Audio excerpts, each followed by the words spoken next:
Cześć. Dzisiaj zabezpieczymy sobie tomą na górę żywicą epoksydową. Zabezpieczymy wszystkie boki, które nie będą używane, czyli tył i każdy z boków. Tej powierzchni użytkowej nie będziemy zabezpieczać. Co nam będzie do takiego zabezpieczenia potrzebne? Ja to robię za pomocą żywicy epoksydowej.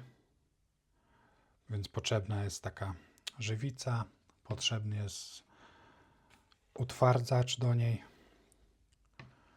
Potrzebujemy jakiegoś pojemnika, w którym będziemy to mieszać. Ja używam takich silikonowych, one są wielokrotnego użytku, a później resztkę zaschniętej żywicy możemy stąd oderwać, bo to się ładnie odkształca. Będziemy potrzebować kawałka taśmy, czegoś, czym tą taśmę utniemy, oraz jakieś podstawki. Może być korek po butelce. Ja tu mam taki odpad z żywicy, co za dużo kiedyś namieszałem i mi został taki walec, więc on mi się fajnie tutaj przyda. Dlaczego zabezpieczamy kamień? Kamienie japońskie są stworzone z różnych warstw i te warstwy, nawet jeżeli niewidoczne są na pierwszy rzut oka, to mają jakieś drobne pęknięcia. Są miejsca, w które potrafi wchodzić woda. Później ta woda odparowuje, w jakiś sposób może się rozszerzać i mogą powstać pęknięcia. Może tam kamień po kilku takich cyklach suszenia się i moczenia nam po prostu rozpaść w rękach. Więc dla bezpieczeństwa zabezpieczamy wszystkie krawędzie wszystkie boki oprócz powierzchni roboczej. Wtedy taki kamień jest zapieczętowany, nie chłonie wody.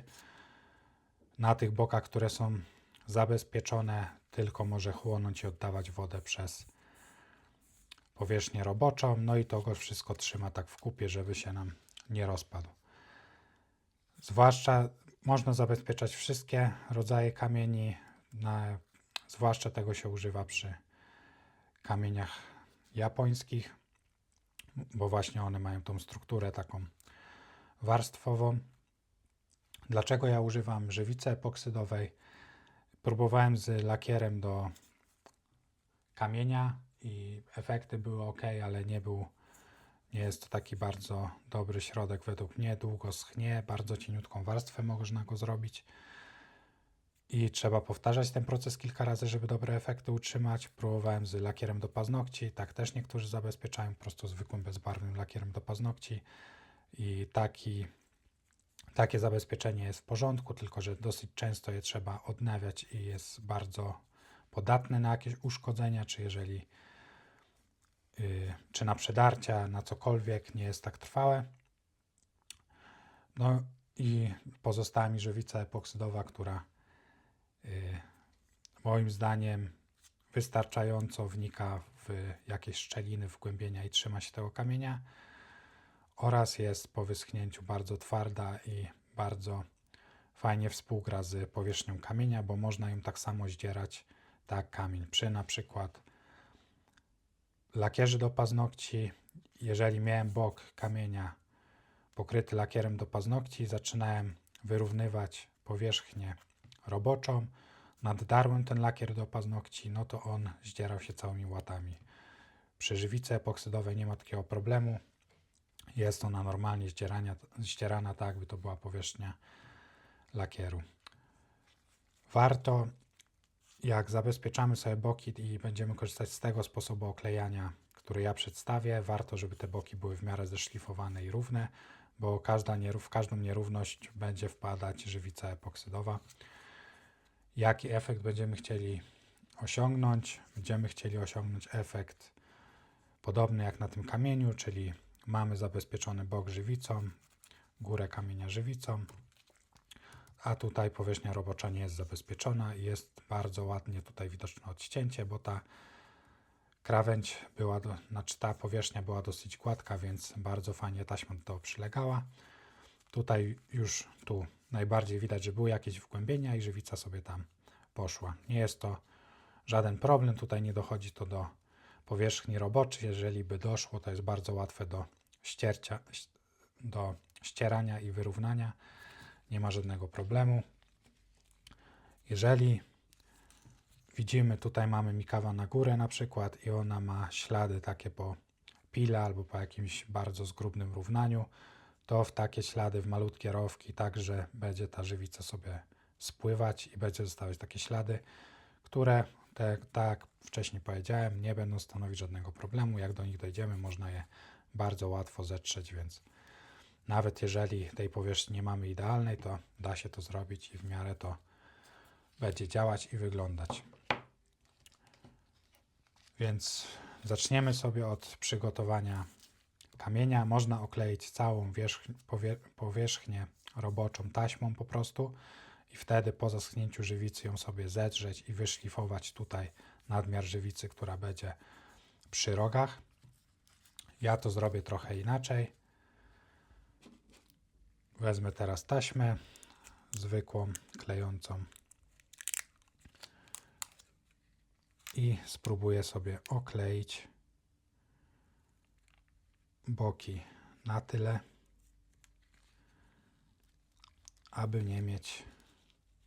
aby ta żywica spływała mi po tej taśmie i nie wchodziła w ogóle na przestrzeń roboczą.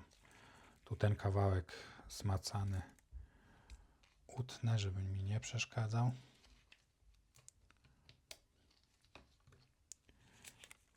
I w taki sposób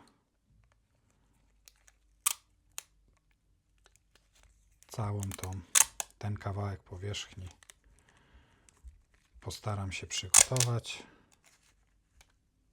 Tutaj. W taki sposób.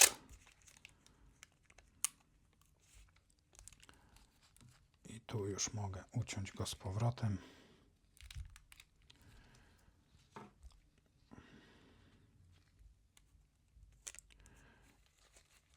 Teraz jeszcze docisnę tą taśmę, żeby mieć pewność, że ona przylega.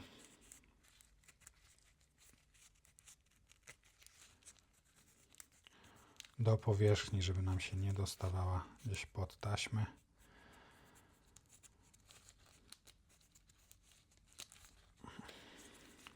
I myślę, że jest w porządku. Tu teraz właśnie po to mi jest to potrzebne, aby później postawić sobie w taki sposób kamień na takim lekkim podwyższeniu, aby ta taśma nie dotykała już powierzchni spodni. Powierzchnia spodnia też najlepiej, jeżeli robicie to na jakimś silikonie, bo z silikonu, jeżeli jest giętki, to łatwo potem nadmiar takiej żywicy usunąć. Więc to na razie będę miał tak przygotowane. Zostawię sobie to tutaj. I teraz tak, żeby tą żywicę wymieszać, robimy to w proporcjach. Aby zrobić to w proporcjach, potrzebujemy wagi. Potrzebujemy jakiegoś pędzelka, którym będziemy to nakładać oraz będziemy mieszać. I oczywiście nasz pojemnik. Wystartuję tutaj wagę. Tutaj bardzo mało żywicy mi wejdzie, więc żywicę naleję. Waga trochę szaleje, ale nie musi to być super dokładne. Jest 6 gram żywicy. Zawsze staram się przetrzeć ten gwint w korku. Wytaruję wagę i teraz utwardzacza potrzebuję wlać połowę, czyli 3 gramy.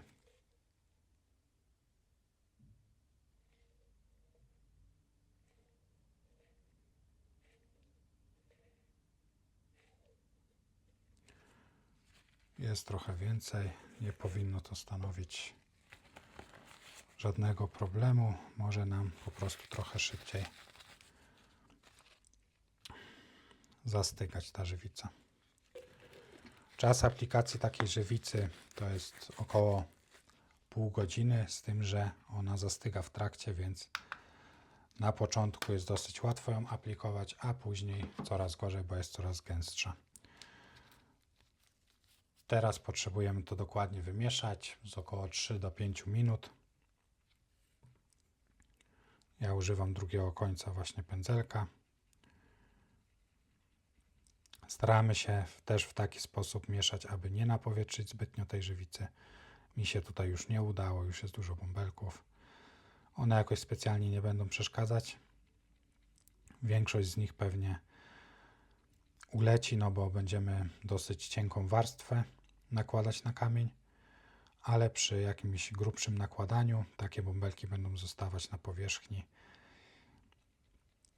i będzie to gorzej wyglądać oraz mogą powstawać takie jakby dziurki w tym naszym zabezpieczeniu.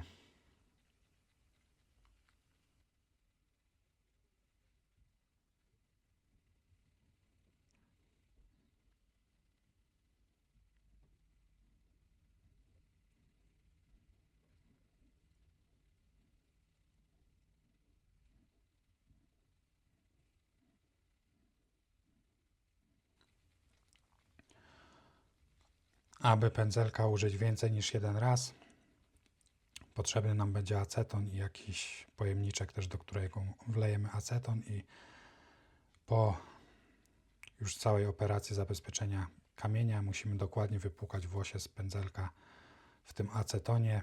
Taka żywica właśnie, jeżeli jeszcze nie zaschła, to rozpuszcza się w acetonie.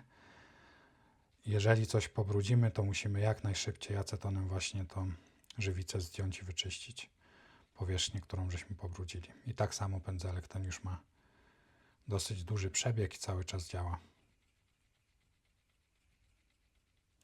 Myślę, że już wystarczająco wymieszałem, więc wyczyszczę sobie tylko ten kawałek i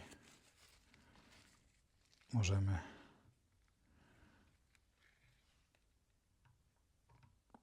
zacząć smarować.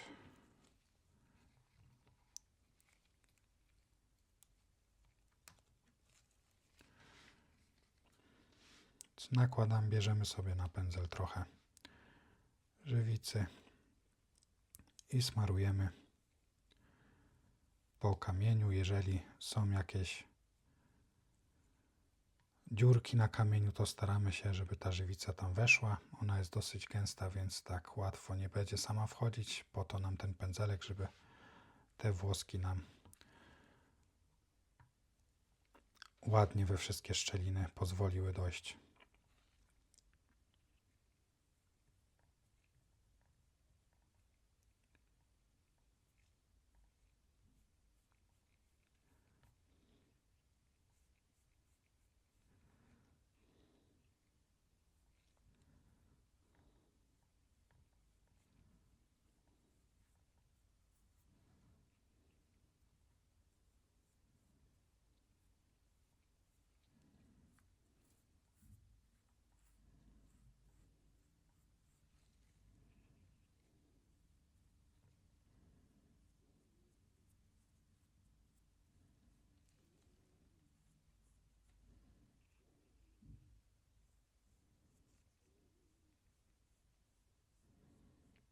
Rozrobiłem żywicy, widzę zdecydowanie za dużo, ale po prostu będę miał kolejną podpórkę.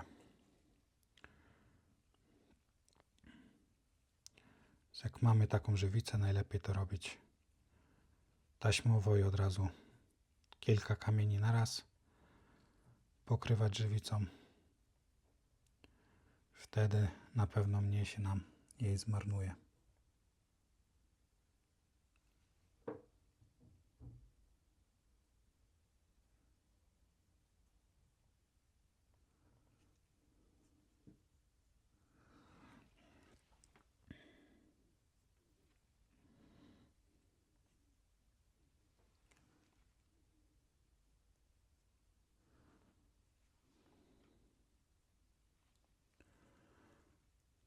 I właściwie kamień mamy już pomalowany.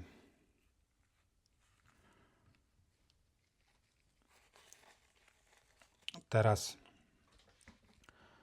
musimy to odłożyć w jakieś bezpieczne miejsce, w miarę tak, żeby nie kurzyć naokoło tego, bo teraz ta żywica jest lepka, jakiekolwiek odpady, kurz i tak dalej, jeżeli będą w nią wchodzić, to będą potem na tej powierzchni, zastygną i będzie ciężko się je pozbyć. Po 2, 3, 4 godzinach, zależy od tego, jak ta żywica będzie stygnąć. Jak będzie jeszcze w miarę miękka, ale już nie na tyle, żeby można było aby można było ją łatwo zdjąć, żeby nie była lejąca. Jak będzie już taka żelowata, to wtedy musimy naciąć sobie tą taśmę, którą żeśmy podłożyli i ją zdjąć. Postaram się to także pokazać. Oprócz tego, co jeszcze warto wiedzieć, jeżeli potrzebujemy nałożyć więcej niż jedną warstwę żywicy z jakichś powodów, bo chcemy coś wyrównać, albo widzimy po czasie, że kamień wchłonął, na przykład część żywicy trochę weszła do środka i wygląda na suchy, wtedy możemy to zrobić do 2 do 4 godzin, czasami trochę dłużej. Jeżeli żywica jest jeszcze na tyle plastyczna, że po dotknięciu palcem będzie zostawiać taki odcisk palca, ale nie będzie się już kleić do tego palca, ale będzie jeszcze plastyczna, to można położyć drugą warstwę żywicy po prostu na to i nie będzie żadnego odcięcia. W innym wypadku, jeżeli żywica nam zastygnie całkowicie po tych 24 godzinach, jeżeli chcemy nałożyć drugą warstwę, musimy zeszlifować tą warstwę pierwszą, na którą to będziemy nakładać. Oczywiście nie całkowicie, tylko po prostu przeszlifować, żeby powierzchnia nie była gładka, tylko żeby jakieś rowki tam powstały, zarysowania. Na przykład jakimś papierkiem, nie wiem, 400 o gradacji 400 przejechać to nasze zabezpieczenie, wtedy można dać nową warstwę, ona ładnie wniknie w te wszystkie rowki i też nie będzie widać śladu po tym, że jakoś mamy 2 warstwy nałożone oddzielnie, żeby widać było jakieś odcięcie czy nie. Wszystko będzie wtedy w porządku. Myślę, że to na teraz tyle. Zobaczymy się po kilku godzinach, jak stężeje już ta żywica i będę odrywał taśmę od kamienia.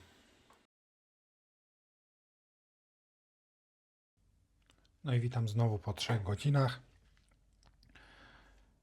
Żywica już trochę zaschła, stężała. To jak możemy zobaczyć, jeżeli chwilę przechylę to, co było w pojemniku, to się nie odkształca, jest już taka bardzo gęsta. Teraz musimy sobie zdjąć tą naszą taśmę klejącą. Żywica jest na tyle gęsta, że już nie będzie opadać w dół, więc nie zepsuje nam już tego efektu takiego odcięcia, nie zleci nam na dół na powierzchnię roboczą,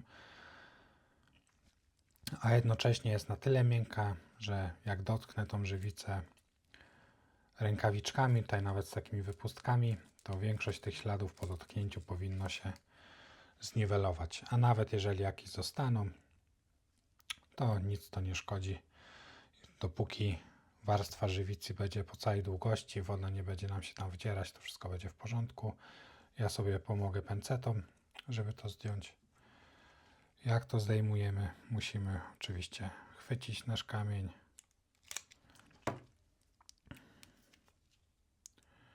naciąć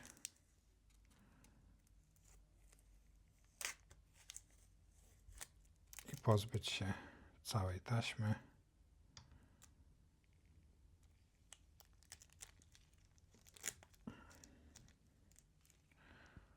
Tutaj jeszcze kawałek taśmy mi został.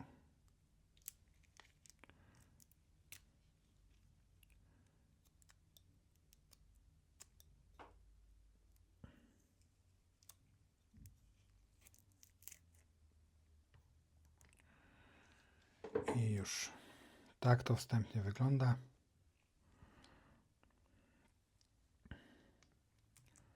Teraz to dalej odstawiamy na kolejne 21 godzin i po tym powinno być wszystko gotowe, a pencetę, którą użyliśmy, która jest brudna, musimy wyczyścić acetonem.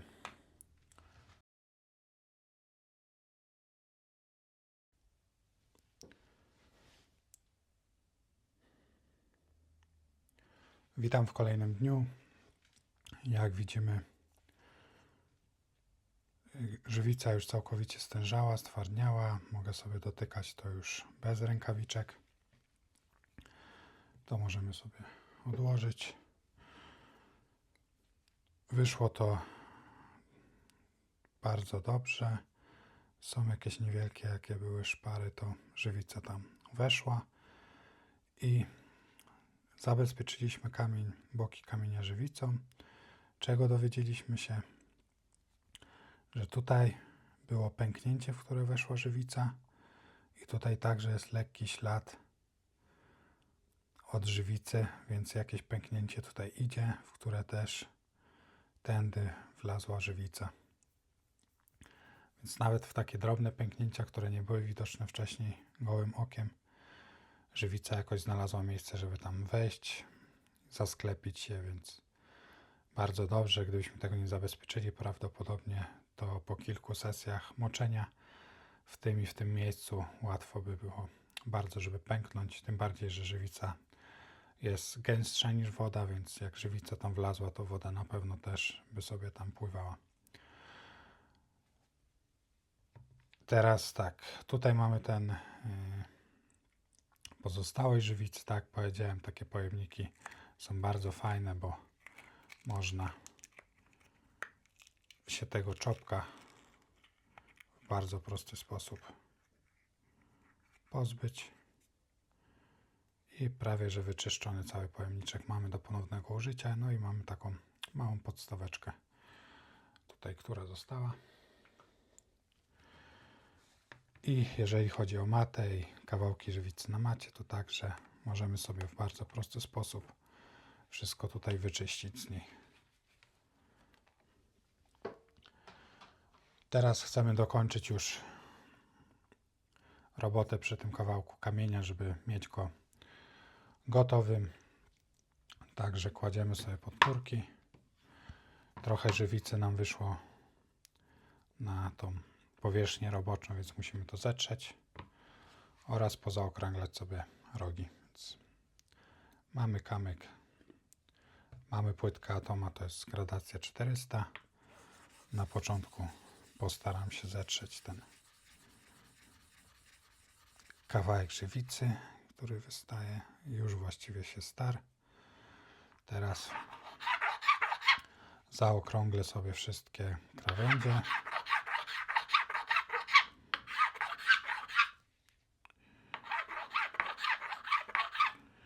Robię taki ruch po łuku.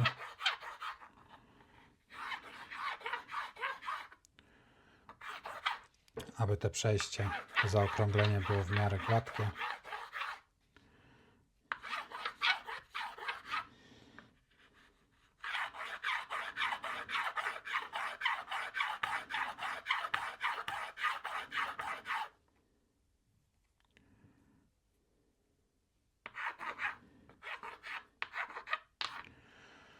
I teraz jeszcze,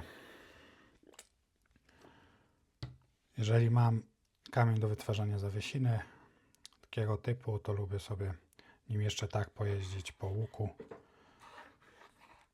po to, aby był taki wypukły, nie był idealnie płaski, bo jeżeli ten kamień będzie płaski, to bardzo szybko przylepie nam się do kamienia bazowego i ciężej nim zrobić zawiesinę. Więc jeszcze w taki sposób pobujam trochę.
I już tak przygotowany kamień możemy odstawić do wyschnięcia. Wszystkie boki nierobocze mamy zabezpieczone. Tutaj powierzchnię mamy już wyszlifowaną, gotową do pracy. To by było na tyle, jeżeli chodzi o przygotowanie kamienia do zawiesiny.